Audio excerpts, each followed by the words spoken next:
And joining us now to talk about his new book, Arrival City, The Final Migration, and Our Next World, there's the Globe and Mail's European Bureau Chief, Doug Saunders. Welcome back to TVO, Doug. Very good to be here. Nice to have you. Arrival City, let's just get our terms straight, means what? I've used this to describe the places where the very large shift of the remaining two-thirds of the world's population from predominantly rural areas to predominantly cities is occurring. These are the neighborhoods that are the in-between spaces with 1 foot still in the village, 1 foot in the core city.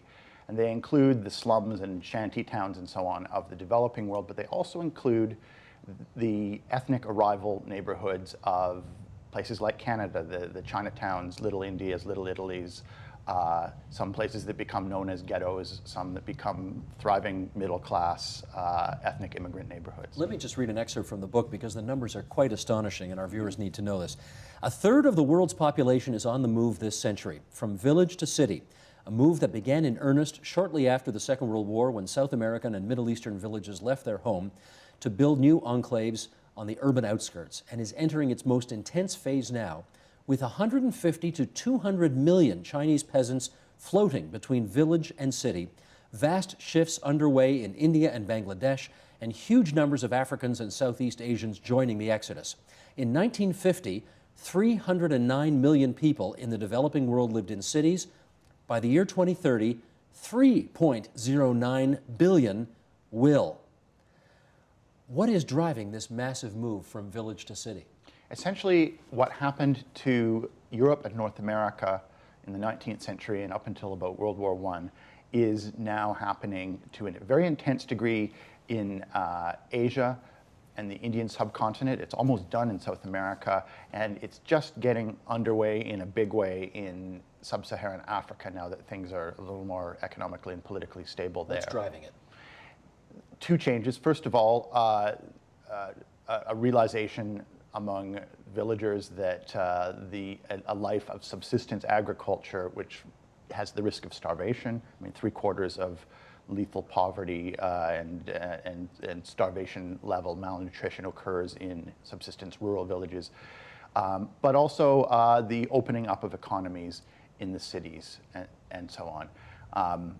So it's on the whole a beneficial thing because it tends to be a very calculated move by people who were peasants into the bottom rung of a more stable life in the city. If it's managed badly, though, it can be very bad for them. And the significance of the arrival city then becomes huge with this kind of migration of people, right? It becomes the biggest force of change in many parts of the world. I would say that a large number of the political changes, the governments that have overtaken Turkey and Brazil, for example, have emerged from these transitional spaces, from the arrival cities. Movements in India and Iran that have been very dangerous have emerged from this. In China, there are 200 million people right now, what they call the floating population, who are living this in-between life in these arrival cities. And I would say the way that they are handled over the next few years will determine China's fate. We may have this picture in our heads of people with all of their belongings on a wagon and walking for days and days and days, or migrants in a boat or whatever. Is it overwhelmingly the case that people journey days and days, months and months to get to Arrival City? It doesn't quite work. When I set out writing this book, and I write this Arrival City by visiting the neighborhoods and the families in 20 different countries who are affected by this, who are at the center of this and tell their stories. And when I set out to do it, I thought that I would find a story where I would go to a village somewhere and find a family who are packing up and getting on the train and leaving. And I kept sort of looking for that in several countries before I realized it just doesn't happen that way. That's how it happened 100 years ago. It didn't really. No? There wasn't some day when everyone said, let's move to the city. It begins with a few people, usually the working age males of a family, although women increasingly are the primary drivers of migration, who go seasonally during the non-harvest season to the city to work in temporary work, much as our ancestors did. This is how our own migration happened, coming back and forth. And this back and forth kind of leads to accretions of knowledge and people going back and forth between the village and the city. And it's usually after quite a few stages of this over years and years that people gradually move to the city. There's obviously a moment when people sell the old village, but not necessarily. If you look at the Italians living in Canadian cities, a lot of them still have at least a finger attached to the originating village, and the Italians and so on in Canada are overwhelmingly from rural villages. I mean, immigration tends to be a rural to urban phenomenon, even across international borders. So let's do some comparison shopping here. The arrival city in a Western country and how it might be different from the arrival city in a developing country. What's the difference? Well, obviously, I would say something like Malton, Ontario, shouldn't be compared in certain ways to the slums of northern Mumbai. There is no Malton, Ontario anymore, Doug. It's, what is it, Brampton now, right? Brampton, pardon me. Yes.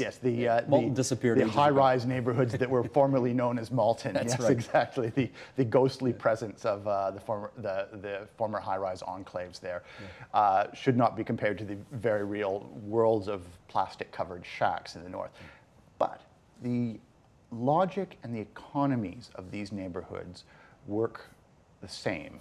I was struck by this, and I think I sort of had my eureka moment when I was in the outskirts of Istanbul in 2006, and talking to the people who had dug their own foundations overnight and built these neighborhoods of millions of people on the outskirts. And I sat down with people and went over their household finances, which I always find is a good way to understand how a place works. Looked at the money going out to the village, looked at the money coming in from little entrepreneurial ventures that they built in the front of their house, what they were using to save for their children's education and so on. I realized it was exactly the same as what I had heard from Italian and Portuguese and Chinese people I lived amongst in Toronto, the Central American villagers who I'd met when I lived in Los Angeles, who had taken over the riot-destroyed neighborhoods of southern LA and so on. And I realized that the arrival neighborhoods of North America and Europe function economically and socially the same way that the slums on the outskirts, the favelas and shanty towns and so on of the developing world work. Let's focus on one of them in particular, because in this arrival city, the capital of Ontario, most people have heard of Thorncliffe Park. Mm-hmm. Why does it work as an arrival location, if you like? I focused on it, and look, I mean, if you've been to Thorncliffe Park, it's a classic high-rise circle. It's sort of an oval built on an old racetrack. Tell everybody where it in is, the 60s. first of all, for it's those on who the live outside. east of Toronto, sort of on a little pocket on the sort of lower right-hand corner of the Toronto map. Fairly easily connected to downtown off the Don Valley Parkway and so on.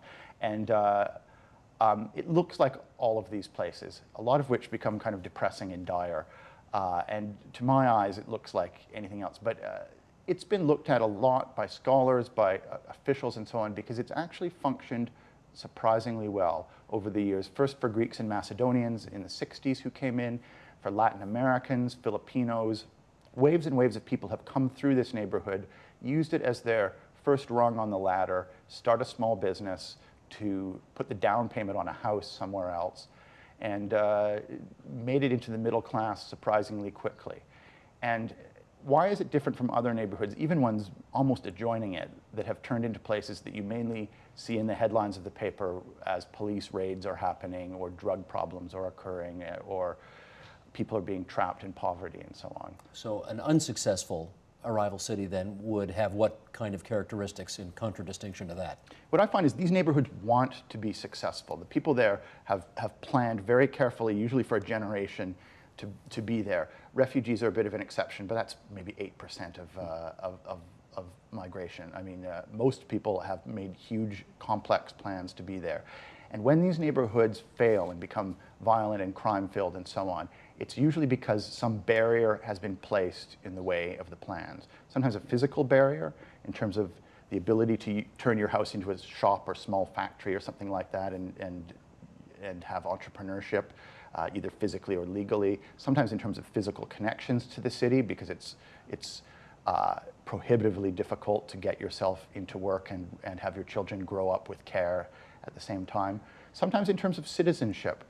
In places like Germany, these neighborhoods have festered because people had no pathway to full legal citizenship, therefore had no reason to make investments into business or home ownership, had no reason to be part of the legal economy, and became a a threatening underclass and so on. And I think that's a risk that Canada has as well. I think our migrant neighborhoods became the great success story of Canada, not because of planning or understanding of this, but really by luck. We had the right kind of housing in the right kind of locations and the right kind of citizenship laws at the right time, and it worked for the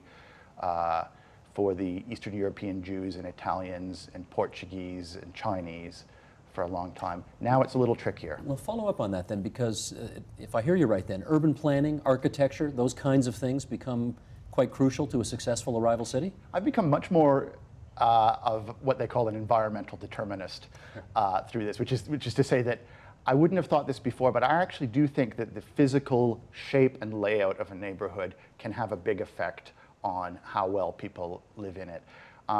A lot of these neighborhoods were built for the lower middle class in the crowded downtown to be moving out and ideally starting a home on the outskirts. They never worked out that way. They became the home for people moving in from usually somewhere village-oriented in another country, and they're physically unsuited for that. They tend to be low-density neighborhoods with large green spaces between the buildings and so on, rigid areas of housing, shopping, and business.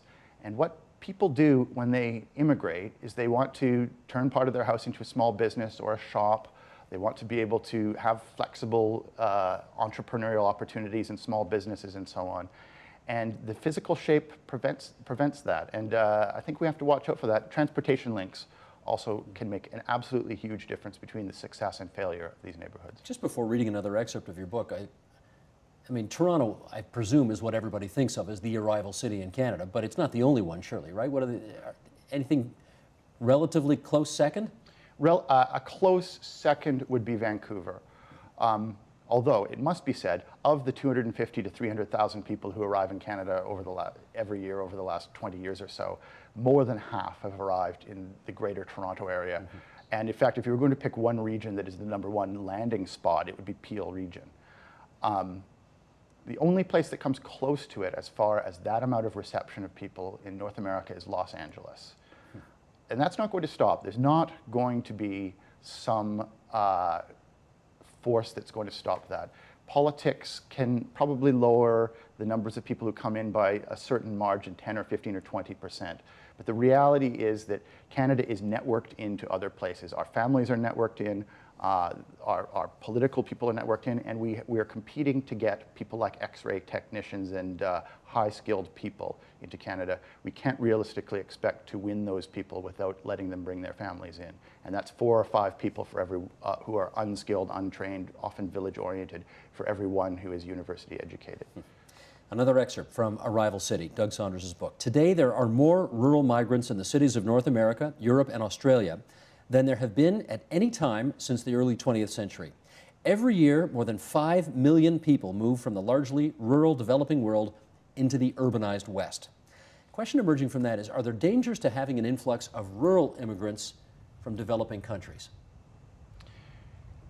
There are investments that are needed. It's going to happen. It's going to be largely beneficial in the cosmic sense of it because it's the force that's going to stop the world's population from growing. I mean, urbanization is what brings family sizes down below 2.1 and is what's going to cause, at some point this century, the world population to peak and to start going down. How early or late it happens depends on how we manage that. So the larger effect is beneficial. And I would say that as the population starts to peak and go down, we're going to be competing not just for high-skilled X-ray technicians and engineers and so on, but even for unskilled and semi-skilled labor. Canada has big labor shortages. We'll continue to do so. I think we have to acknowledge that there are going to be people who are not sophisticated, educated people moving into the country for the next couple decades, and that we need to have investments in education, in neighborhoods, in all sorts of things to make this work for us. It can become very beneficial. Our waves of villagers are the largest group of ancestors of Canadians. I mean, the Laurier wave of migration in the early 20th century probably produced the largest single group of Canadians now living in the country. And they've become, the middle class, the political class. They're you and I and the people around us and so on. So we need to repeat the successes that we had that time around And I think we're not just going to get lucky this time. We actually need to plan and think about it. Well, let me come back at you on that, because people know we got a point system here in Canada, and obviously the point system favors people who are, with as opposed to without wealth, with skills as opposed to without skills. So why would we want to let in people who wouldn't fare well in the point system, the people who are very unskilled workers, for example? There's two reasons. First of all, we're going to anyway.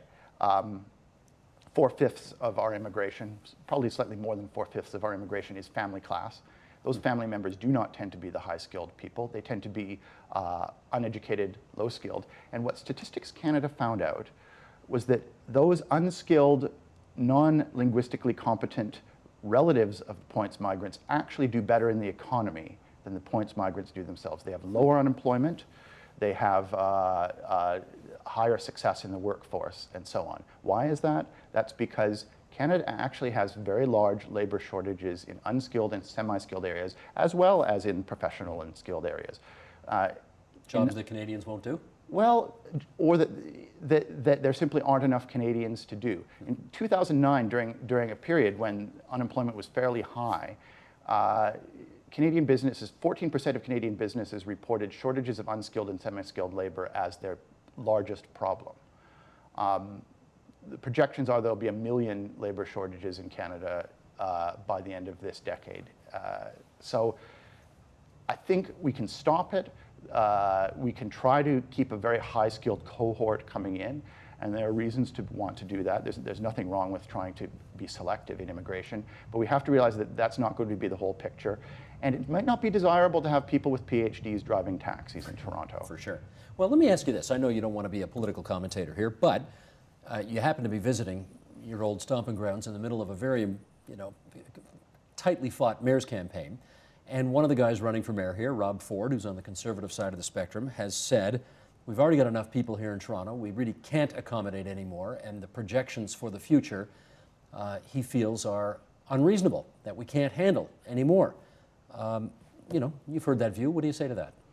I'd say it might win in votes, but I'm always dismayed when municipal candidates start talking about matters that are completely beyond the purview of the municipal level of government, whether it's Ken Livingston when he was the mayor of London embracing Hugo Chavez at meetings and so on, or whether on the other side of the political spectrum it's candidates like Rob Ford trying to talk about controlling immigration. It's just going to happen. It's going to be Toronto. The World Bank has very correctly concluded through its analyses that actually migration into the largest cities is a largely beneficial thing rather than trying to send people elsewhere. And you're not going to control internal migration. Once people come in, they're residents, and I don't think Canada wants to become the kind of country that controls internal movement of people. Brazil and China both tried that under types of regimes that I don't think Canada would want to have. And it failed, actually. Most attempts to control internal movement of people actually have the contradictory effect. So rather than sort of talking about trying to create a prelapsarian Toronto of sort of 1950s, a Toronto of an idyllic past before when it was more unit-ethnic and confined to a smaller area. On a Sunday. Or a beer. And, people like him need to be realistic. It's going to happen, and it's a question of what you do to make it happen. There's a useful debate about transit going on in Toronto. I think we need to talk about transit not just to the places where people are buying 5-bedroom houses with large backyards and so on, who generally are able to take care of their own transit quite well, but into these arrival city districts that are isolated from Toronto. We need to make sure that Jane and Finch is much better connected.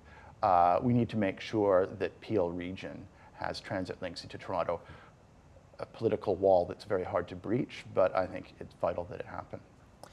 Congratulations on Arrival City, the final migration, and our next world. Doug Saunders. Thank you Safe very trip back much. to the UK across the pond, and say hi to your wife Elizabeth Renzetti, who was one of the originals on TVO when I first got here. Thanks a lot, Doug. Thank you very much.